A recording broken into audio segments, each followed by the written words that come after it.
வணக்கம். நல்வழி சிறுகதைகள். கொக்கும் மீனும். ஒரு மடைவாயில் கொக்கு ஒன்று நின்று கொண்டிருந்தது. அந்த மடையில் வந்து கொண்டிருந்த ஒரு கொழுத்த மீன் அந்த கொக்கை பார்த்தது.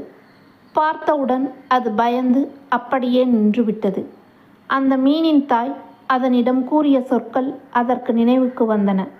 கொக்குகள் நிற்கும் இடத்தை கண்டால் அங்கே போகாதே, அவை மீன்களை பிடித்து தின்றுவிடும் என்று அது கூறியிருந்தது.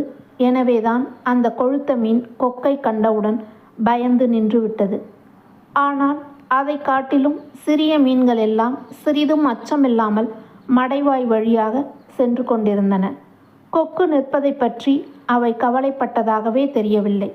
ஒன்றன் பின் ஒன்றாக மீன்கள் தன்னை கடந்து செல்வதை அந்த கொக்கு கவனித்ததாகவும் தெரியவில்லை. அது சும்மா நின்று கொண்டிருந்தது.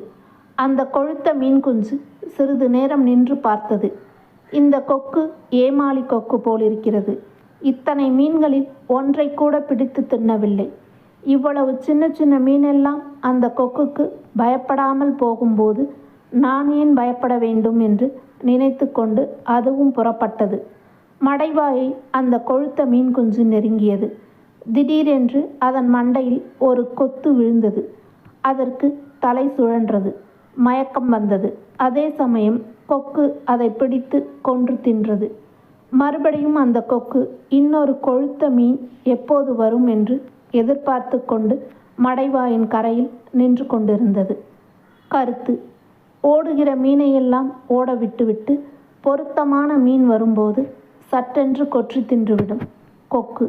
அடக்கமாக உள்ளவர்கள் கொக்கு போல் தகுந்த காலத்தை எதிர்பார்த்து காத்திருப்பவர்களே அவர்களை ஏமாளிகள் என்று எண்ணிவிடக்கூடாது. நன்றி.